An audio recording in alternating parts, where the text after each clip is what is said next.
Bienvenidos a la Iglesia Cristiana Cristo Crucificado. Hoy día vamos a platicar de la concurrencia, que se engloba dentro de la providencia de Dios. Pero antes de empezar, les ruego que hagamos una oración pidiéndole a Dios su guía, su bendición, y que este estudio, además de que te sea y me sea útil, sea para la gloria de Dios. Oremos.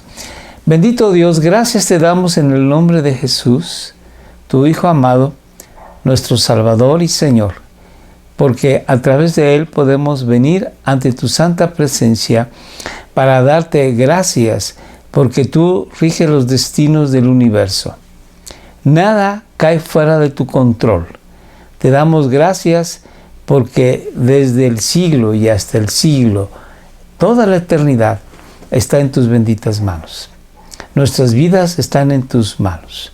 La vida de nuestros amados están en tus manos. Gracias te damos en el nombre de Jesús. Te rogamos que este estudio nos ayude a entender un poco más acerca de tu providencia. Que así sea en el nombre de Jesús. Amén. Continuaremos entonces nuestro estudio de la concurrencia.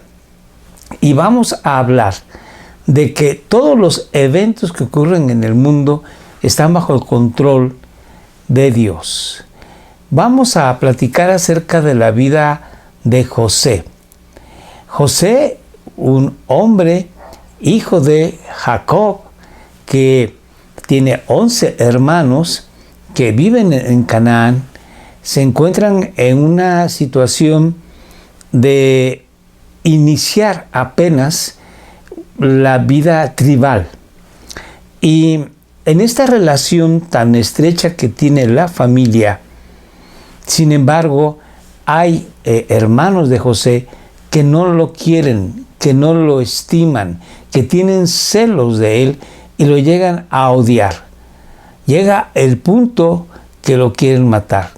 Finalmente optan por venderlo como esclavo a unos comerciantes madianitas y estos los llevan a Egipto. Todo aquí apunta a que se han deshecho de su hermano y ya no va a pasar nada. Sin embargo, la familia de José, sus hermanos, no sabían que iba a venir una sequía próxima. Y esta sequía iba a durar muchos años y todo el pueblo iba a padecer hambre y finalmente a morir de hambre. Pero Dios ya había mandado a José a Egipto, utilizando estas circunstancias de su familia, para que en Egipto José, siendo un esclavo, fuese después sirviente de uno de los dirigentes importantes de Egipto y llegar a ser el que pudiera revelar a Faraón los sueños que éste había tenido de la próxima hambruna que estaba por llegar. De tal forma de que Faraón lo nombra como ministro y José puede ayudar tanto a Egipto como a su propia familia. Entonces vamos a empezar leyendo en Génesis cómo ocurre la historia. Dice así: pero por el contrario, sus hermanos lo odiaban a José, porque su padre lo amaba más que a ellos. No dirigían ni una sola palabra amable hacia José. Una noche, José tuvo un sueño, y cuando se lo contó a sus hermanos, lo odiaron más que nunca. Entonces, lo odiaban porque su padre amaba a José más que a ellos. Lo odiaban porque José había tenido un sueño especial. Sus hermanos respondieron: ¿así que crees que serás nuestro rey? ¿No es verdad? ¿De veras piensas que reinarás sobre nosotros? Así que lo odiaron aún más debido a sus sueños y a la forma en que los contaba. Sigamos leyendo. Sin embargo, mientras los hermanos de José tenían celos de él, su padre estaba intrigado por el significado de los sueños. Así que lo odiaban porque su padre amaba más a José que a ellos. Lo odiaban porque José había tenido sueños que revelaban que José iba a ser un principal en medio de sus hermanos. Y finalmente le tenían celos. Así que, llegado el momento, pensaron en matarlo. Sigamos leyendo cómo dice la Biblia. Vamos, dicen los hermanos de José, matémoslo y tirémoslo en una de esas cisternas. Podemos decirle a nuestro padre, un animal salvaje se lo comió. Entonces veremos en qué quedan sus sueños. Y así ocurre. Entonces lo echan en una cisterna, la cual estaba vacía. Porque Rubén dijo, no lo matemos. Mejor vamos a echarlo en esa cisterna, que la sangre de nuestro hermano no quede en nuestras manos. Así que Rubén dijo esto para salvarle la vida al muchacho. Más adelante, Judá pensó que si ya estaba en la cisterna, pues no convenía a ellos, a sus intereses, que se quedase ahí y muriera, sino que podían hacer algo más con José, podían obtener una ganancia. Y vamos a ver cómo en el siguiente versículo nos dice lo que pasa con José. Después lo agarraron y lo tiraron en la cisterna. Resulta que la cisterna estaba vacía, no tenía nada de agua adentro. Y entonces, cuando se acercaron los ismaelitas, que eran mercaderes madianitas, los hermanos de José lo sacaron de la cisterna y se lo vendieron por 20 monedas de plata. Y los mercaderes lo llevaron a Egipto. Entonces aquí la situación es que Judá hace que lo vendan, reciben 20 monedas de plata y José finalmente llega como esclavo a Egipto.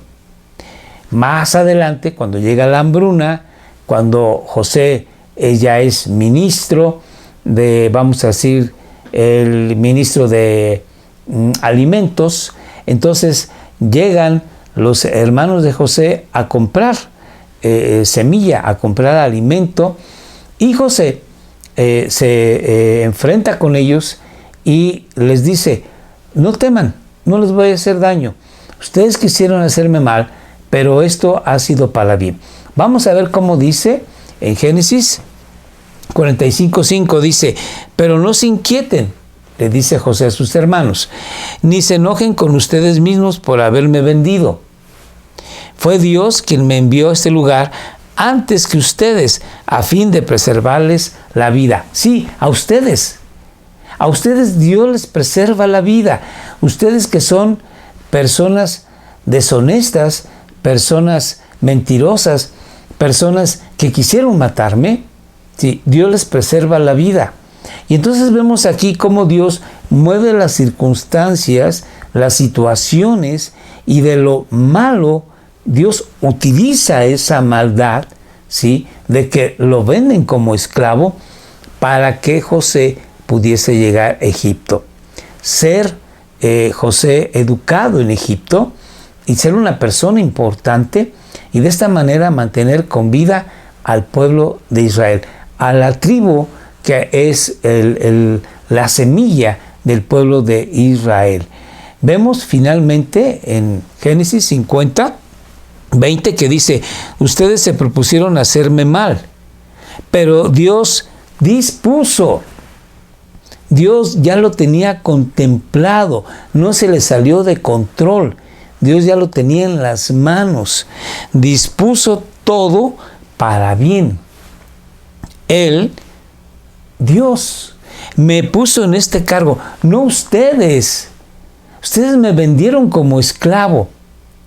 Tampoco las circunstancias me han puesto en este lugar no nada más de honor, sino un lugar de provisión para todas las pueblos que había y para su familia. Dios, Él me puso en este cargo para que yo pudiera salvar la vida de muchas personas, tanto de egipcios como de la tribu de Israel y los demás pueblos de alrededor. Aquí vemos cómo Dios, en su providencia, utiliza todas las circunstancias para bendecirte a ti y para bendecirme a mí. En un momento dado, tú puedes pensar que tu situación es caótica, es complicada, es difícil, que en donde tú trabajas te pagan poco y te hacen trabajar mucho como esclavo, pero esta situación es para tu bien, para bien de más personas, que puede ser tu familia o que puede ser todavía mayor amplitud el impacto. Así que nosotros vemos que Dios utiliza el mal de personas morales, que son moralmente responsables. Dios utiliza el mal para hacer un bien. Así que Dios tiene control sobre la maldad de los hombres. Vamos a ver ahora cómo habla acerca de Faraón. Faraón era el rey de Egipto, la nación más poderosa en aquel entonces. Y Dios, sabiendo que Faraón no iba a dejar libre a Israel, ya cuando José se queda a vivir ahí juntamente con su familia en Egipto, pasan años y muere el faraón que conoció a José, y surge otro faraón, el cual no conoce a José y a su familia. Y al ver que los israelitas empiezan a reproducirse en gran número, tiene temor de que estos se vayan a unir a sus enemigos y puedan ser atacados por los propios israelitas. Así que lo que hace es convertirlos en esclavos. Y durante muchos años son esclavos de Faraón y de Egipto. Hasta que Dios hace nacer a Moisés. Dios ya preparó a este hombre, Moisés, que llegó a la corte egipcia y es educado como un egipcio, como un general, como un militar, una persona que conoce de la ciencia, que conoce de la sabiduría de su mundo, y Dios lo pone como líder del pueblo de Israel para liberar a Israel del yugo de la esclavitud. Entonces, cuando Moisés viene con Faraón, Dios sabe que Faraón no va a dejar libre al pueblo de Israel. Y Dios lo sabe, y entonces Dios hace que se endurezca el corazón de Faraón, porque no va a dejar libre a Israel.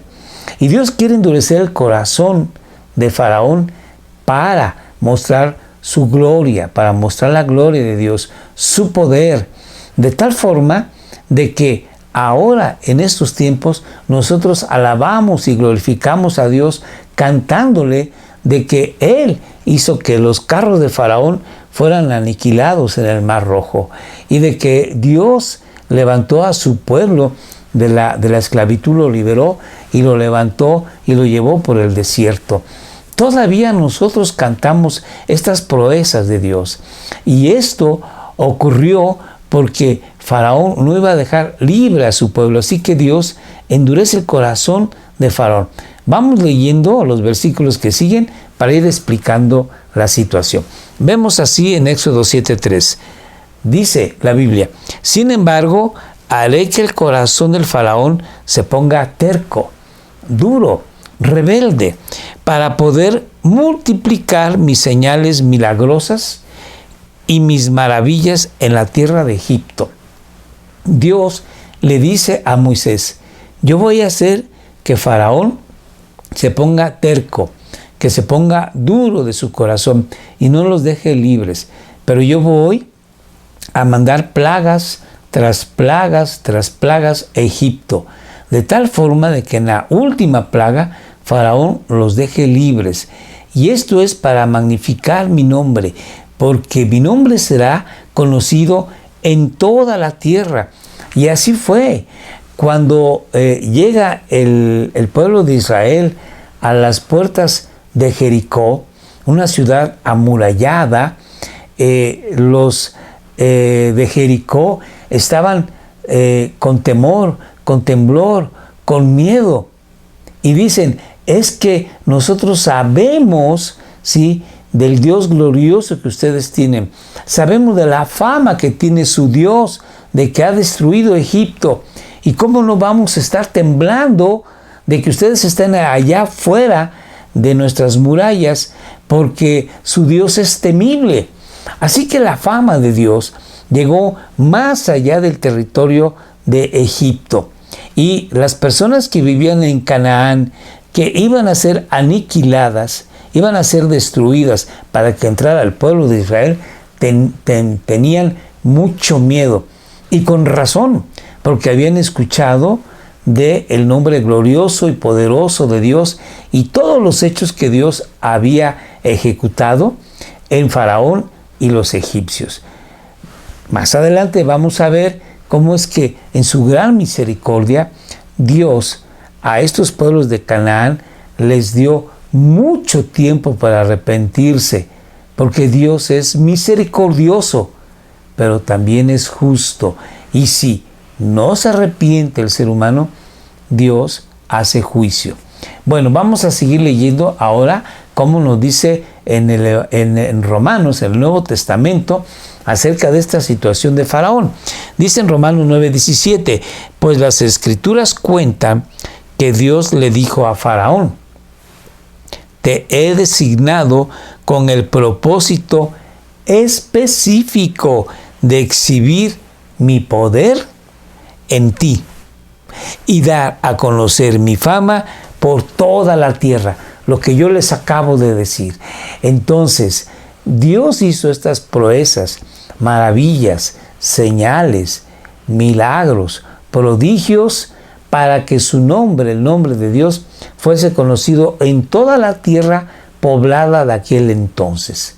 Porque Egipto era la nación más poderosa, como por ejemplo ahora Estados Unidos.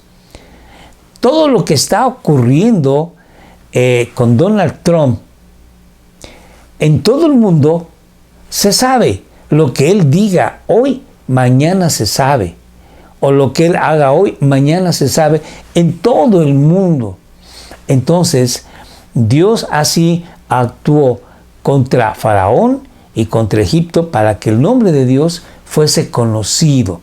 Hay que recordar que Dios no era conocido como lo fue después, cuando ya Israel estaba en la tierra de Canaán y que tenía su ley y que tenía su templo en Jerusalén, ¿sí? Aquí empieza el pueblo de Israel a ser una tribu, y es una tribu pequeña, insignificante. Dice la Biblia que habían descendido 70 personas de Canaán a Egipto, de la familia de José. 70 personas. Así que no eran un número muy grande como para ser reconocidos. Posteriormente, cuando el pueblo de Israel sale de Egipto, sí hay 600,000 y tantos hombres que pueden estar para la batalla. Y sumando a esto los ancianos, los niños y las mujeres, posiblemente hayan sido como unos 2 millones de israelitas que llegaban a la tierra de Canaán. Sin embargo, no era un pueblo muy grande.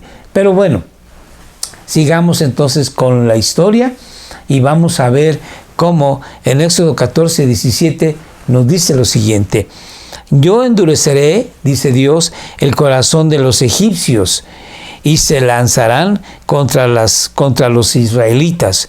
La grandeza de mi gloria se manifestará por medio del faraón y de su ejército, sus carros de guerra y sus conductores. Así que Dios no tan solamente endureció el corazón de Faraón, sino también de los egipcios.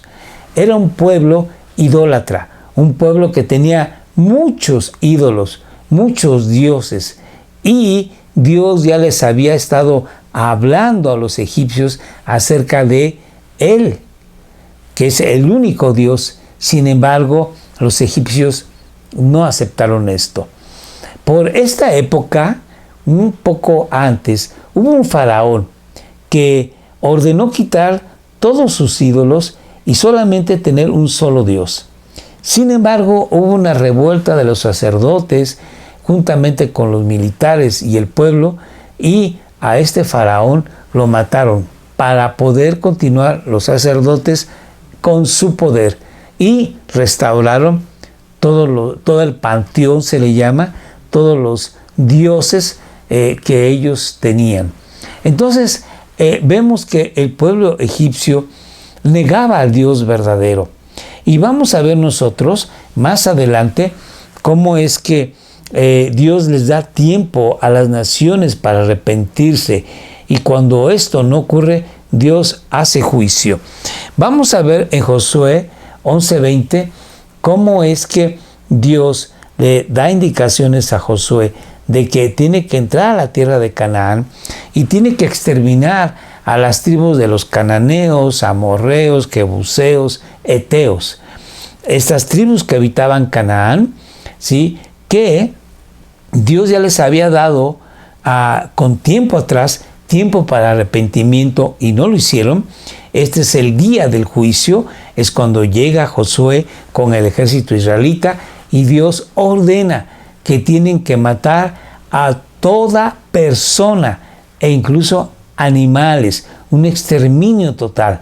Es un juicio porque ellos nunca quisieron escuchar de la misericordia de Dios. Vamos a ver cómo lo dice en Josué 11:20. Porque el Señor les endureció el corazón a estos pueblos y los hizo pelear contra los israelitas. Se opusieron, pusieron un plan de atacar a Israel y por lo tanto perdieron las batallas. Así que fueron totalmente destruidos sin compasión, tal como el Señor le había ordenado a Moisés. Dios había ordenado a Moisés que cuando entraran a la tierra de Canaán, destruyeran estos pueblos. ¿Por qué? Vamos a ver cómo dicen en Génesis, cómo cuando Dios habla con Abraham, le dice, ten por cierto, le dice Dios a Abraham, que tu descendencia, ¿sí?, va a estar 400 años esclavos en Egipto. También dice, saldrán luego de Egipto y yo castigaré a Egipto. Por eso es que Dios endurece el corazón de Faraón y los egipcios para castigarlos porque mantuvieron a Israel 400 años esclavo. Y también dice lo siguiente, ¿sí?, que la maldad de los amorreos, de los jebuseos, de los heteos, de los cananeos, no había llegado a su límite. Dios en ese momento estaba dando tiempo a estos pueblos para que se arrepintieran. ¿Cuánto tiempo Dios les dio? 400 años para arrepentirse. Y vemos que finalmente van a ser exterminados. Y la razón es porque no se arrepintieron de sus pecados. Vamos a ver cómo dice en Génesis 15:16. Y en la cuarta generación, le dice Dios a Abraham, volverán acá, a Canaán. Porque, dice Dios, aún no ha llegado a su colmo la maldad del amorreo hasta aquí.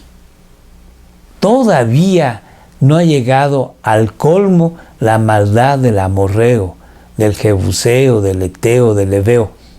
Y Dios les da 400 años. ¡Oh, qué maravilloso es nuestro Dios! A nuestros ojos puede parecer que Dios es un Dios que no tiene misericordia, que cuando alguien peca, de inmediato cae el juicio. No es así.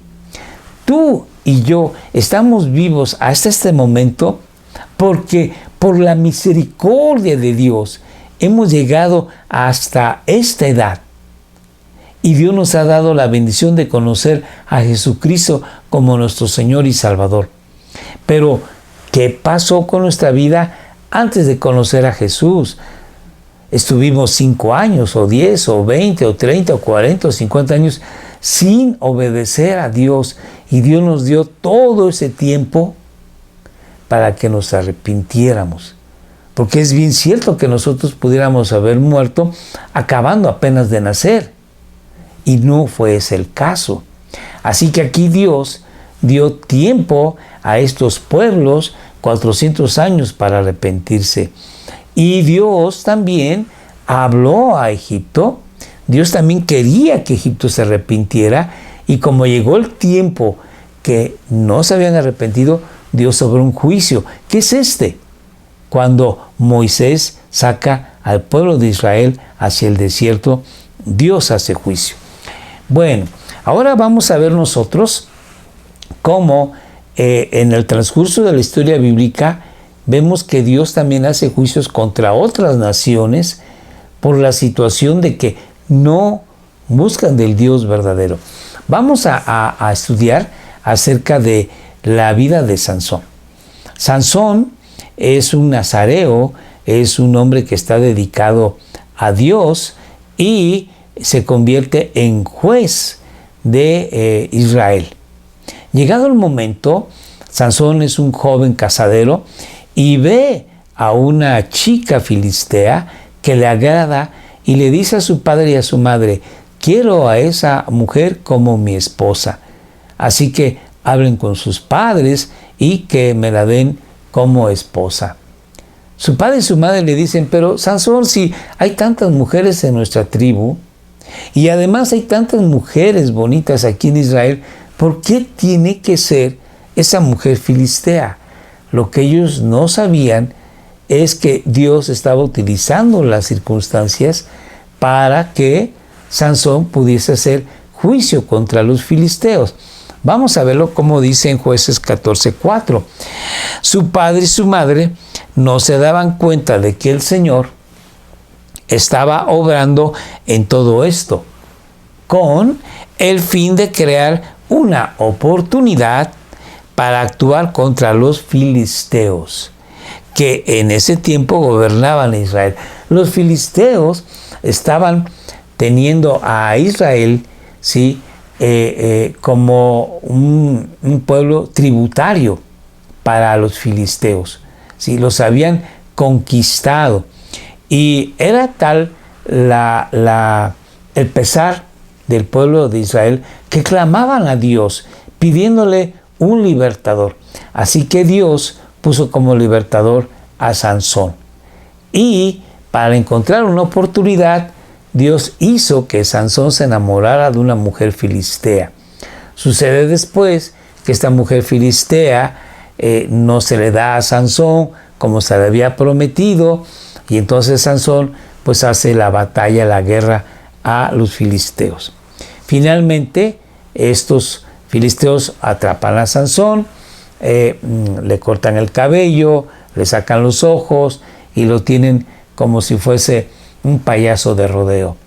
Pero finalmente, en una reunión eclesiástica que tenía todo el pueblo de Filistea en sus templos de ídolos, Sansón pide a Dios la fortaleza para destruir ese edificio, ese templo, y mató a muchísimos filisteos, más que cuando había estado como juez sobre Israel.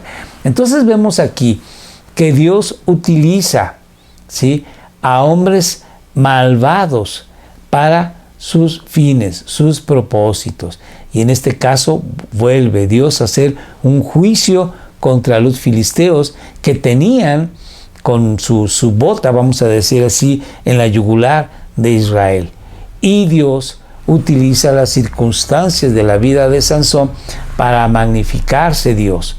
Entonces vamos a ver cómo Dios utiliza el mal que la gente de su voluntad ejecuta para hacer los propósitos divinos, llevarlos a cabo, darse gloria a su nombre y para bendición de su pueblo y juicio para el pecador. Vamos a ver cómo en el siguiente versículo David hace un censo. Vamos a ver qué pasa con esto.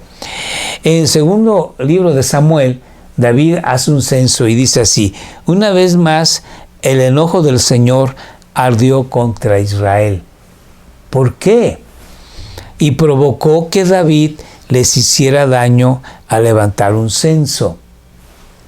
Ve y cuenta a las personas de Israel y Judá, le dijo el Señor. Aquí dice claramente que Dios le dijo a David: haz un censo. Y eso estaba mal. Vamos a platicar ahorita por qué. Es un pecado. Y entonces uno dice, bueno, ¿por qué Dios castiga así? Vamos a ver ahora Crónicas, como dice, Satanás se levantó contra Israel y provocó que David hiciera un censo del pueblo de Israel. Aquí vemos entonces a tres personas, a Dios, Satanás y David, interactuando para hacer lo que no se tenía que hacer. ¿Qué es lo que no se tenía que hacer? Un censo. ¿Por qué estaba prohibido? Bueno, lo que sucede es que el censo es un censo militar. Se busca saber cuántas personas tenía el pueblo de Israel aptas para la guerra. Esto significó que David no estaba confiando en Dios para ir a la guerra, sino estaba confiando en la fortaleza, en la habilidad que podían tener los arqueros y los de caballería y los de infantería. David estaba poniendo su confianza no en Dios, sino en el hombre. Y ahí es donde está el pecado, la falta de fe en Dios. Entonces, Dios, sabiendo el corazón de David, le revela a David su pecado. Y entonces hace que Satanás pueda en el corazón de David poner esta idea, incitarlo. Y entonces David lleva a cabo este censo.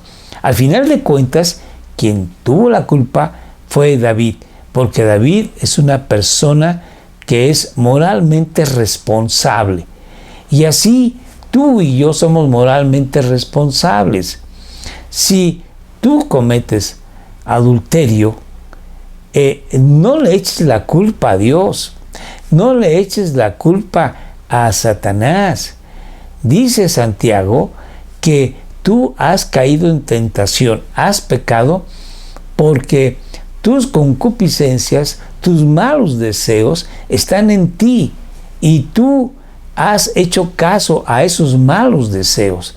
Así que tú eres el responsable de ese adulterio. Y las consecuencias que ocurran de ese adulterio, tú eres responsable, no Dios, ni siquiera Satanás. Entonces aquí David es moralmente responsable al no haber confiado plenamente en Dios, sino que él estaba confiando en la fuerza, en la inteligencia, en la habilidad de sus soldados.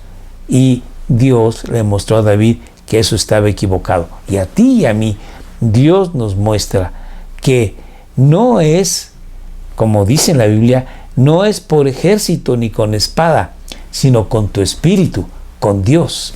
Bueno, vamos a ver ahora qué pasa con Job. Nosotros vemos que Job es una persona que busca a Dios de todo su corazón. Sin embargo, él vive circunstancias adversas muy difíciles y vamos a ir viéndolas poco a poco.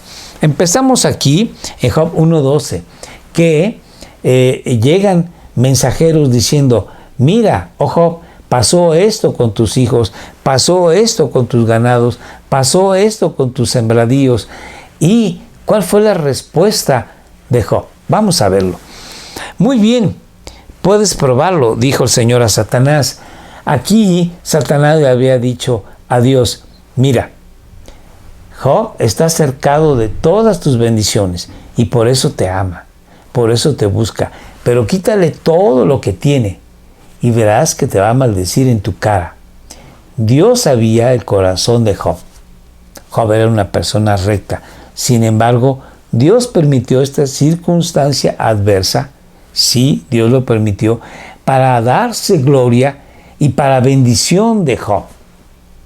Quizás no lo entendamos, pero vemos que el final de la historia en Job es que Dios le bendijo sobremanera y fue realmente de bendición para toda la gente desde antes de que viniera nuestro Señor Jesucristo. Y ahora Job viene siendo un claro ejemplo de la misericordia, de la gracia, del poder, de la sabiduría de Dios.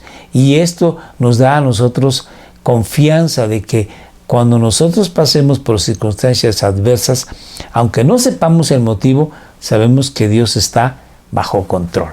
Entonces vamos a ver qué sucede con Job. Entonces en el siguiente versículo dice así, haz lo que tú quieras con todo lo que posee, le dice Dios a Satanás, pero no le hagas ningún daño físico. Entonces Satanás salió de la presencia del Señor. Y pasa lo siguiente: cuando los sabeanos nos asaltaron, dice uno de los criados de Job, robaron todos los animales y mataron a los trabajadores. Y yo soy el único que escapó para contártelo.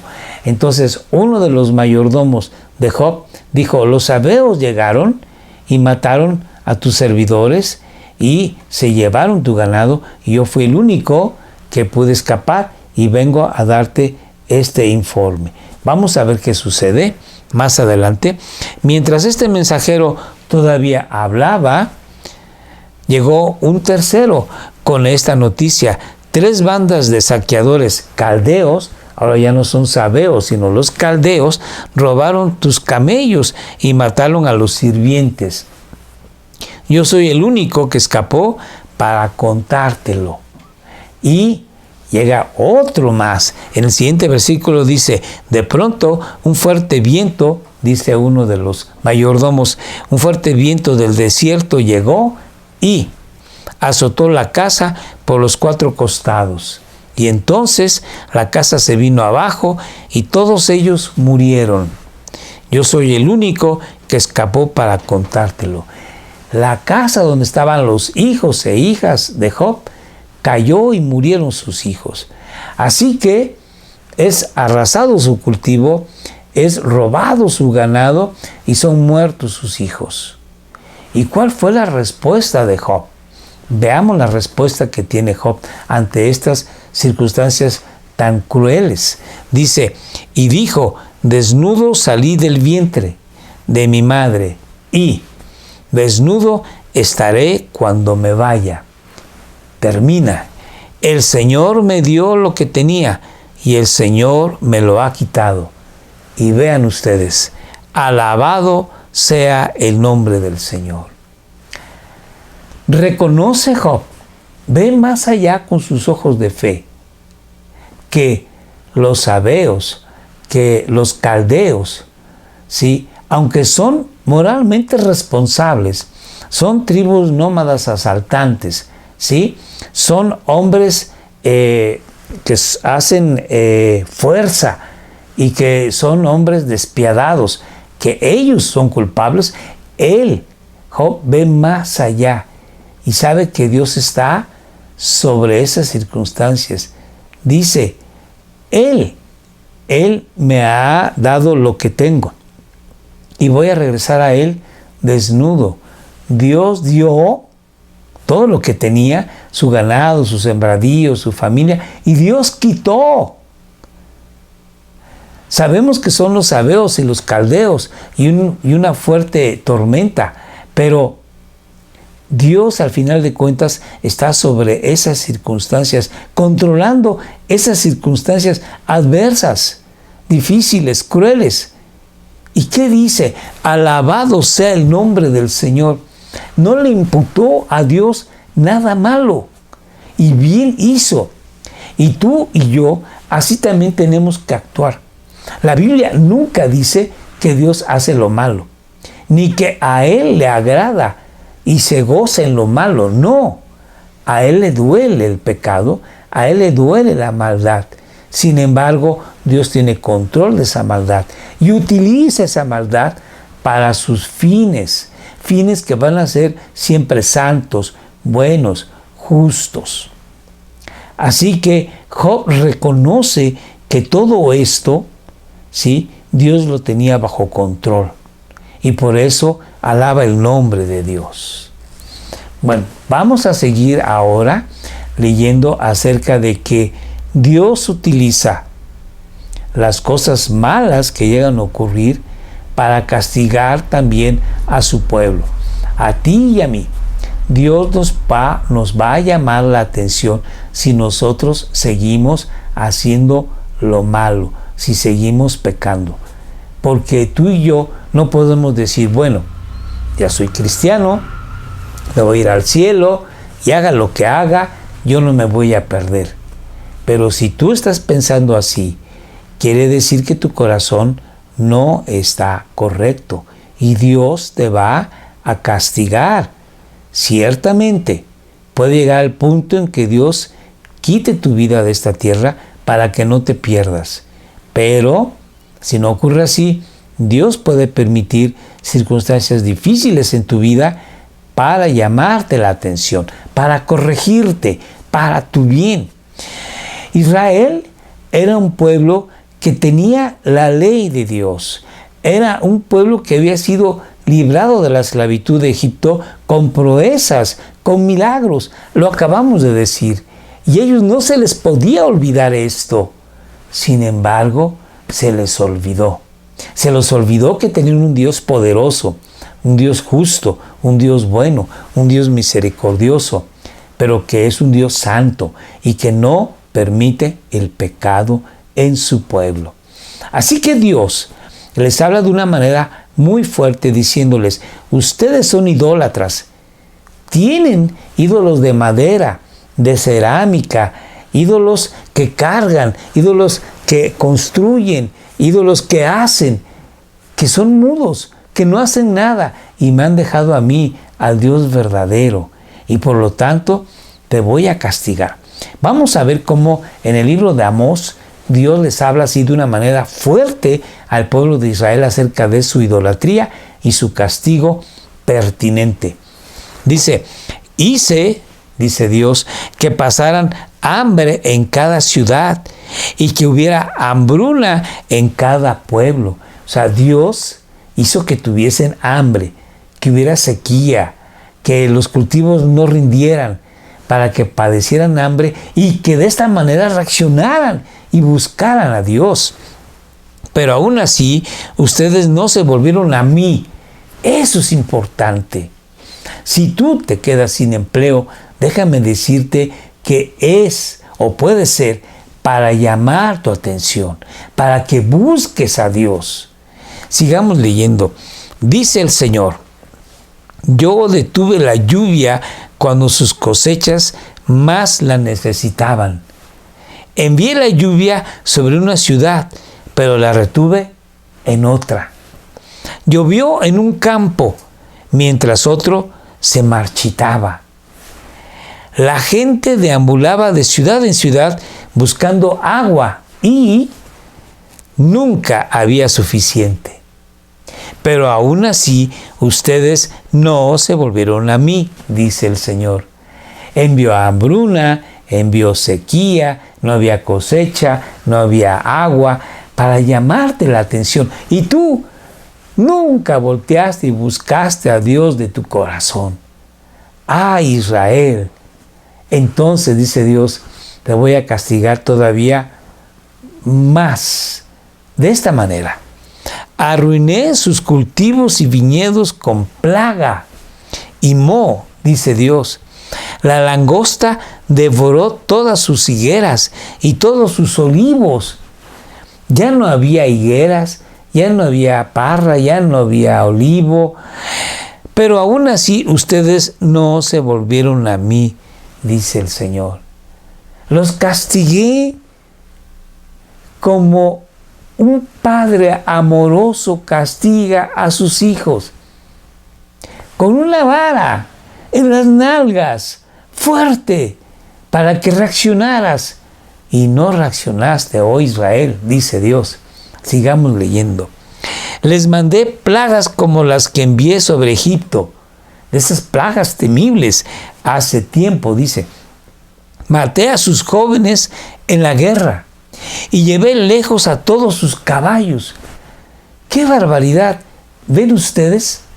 Dios hizo que Israel tuviese guerra, que murieran sus jóvenes guerreros y sus caballos muriesen en batalla. Y sin embargo Israel no volvía a Dios. El hedor de la muerte llenó el aire. ¿Se imaginan qué mortandad? Pero aún así, ustedes no se volvieron a mí, dice el Señor. ¡Oh! ¡Qué dolor! ¡Qué tristeza! Esas circunstancias tan adversas, tan difíciles, para que se volvieran a Dios y no lo hacían. Destruí algunas de sus ciudades, así como destruí Sodoma y Gomorra, también una de sus ciudades. Ustedes que sobrevivieron parecían tizones rescatados del fuego, pedacitos de leña que no se quemó, parecían esos tizones. Pero aún así no se volvieron a mí, dice el Señor. ¡Qué bárbaro! Sigamos leyendo. Por lo tanto, vean lo terrible que viene. Yo traeré sobre ustedes los desastres que he anunciado. Pueblo de Israel, prepárate para encontrarte con tu Dios en el juicio. ¡Oh, qué terrible! ¡Qué terrible! El pueblo de Israel finalmente fue asolado por los asirios, capturado por los asirios, llevados hacia el norte de donde ellos vivían, y nunca más regresaron a vivir a su tierra, que era la parte norte de Israel, no más. En su lugar, los asirios trajeron otros pueblos que ocuparon la parte norte de Israel, que fueron después los samaritanos. Israel fue aniquilado, dispersados 10 tribus de Israel por todo el mundo. Dios hizo juicio. Y amado, que Dios no te haga juicio de esa manera. Dios está enviando una plaga que tiene una mortandad alta, que tiene una morbilidad alta. Y esta plaga, llamada coronavirus, nos tiene ahora en cuarentena. No podemos salir a la calle. Esta plaga, Dios la permite, está bajo control de las manos de Dios. Y Dios quiere que el pueblo, su pueblo, el pueblo de Dios, lo busque, que ore con ánimo, con amor, con deseos de pedirle a Dios que su nombre sea glorificado y que mucha gente venga a conocerlo a Él.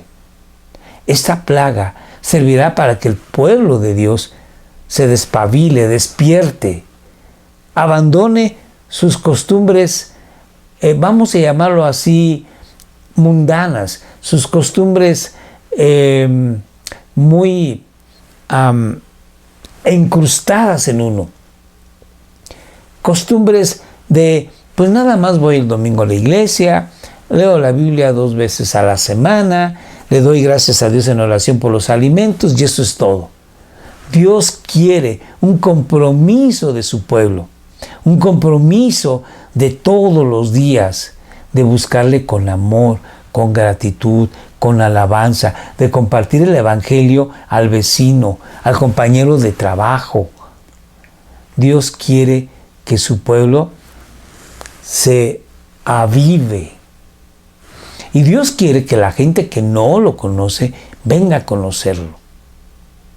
Así que esta pandemia Dios la tiene bajo control, en sus manos. Y Dios permite esta situación para la gloria de su nombre y para beneficio de muchas naciones, de muchos pueblos, de mucha gente. Sí, es verdad, hay muertos, porque ha llegado el juicio de Dios. Así que a ti y a mí no llegue un juicio como le da aquí a Israel. Prepárate para encontrarte con tu Dios en el juicio, que no llegue ese momento para nosotros. Así que te invito a que oremos pidiéndole a Dios su perdón, misericordia y gracia.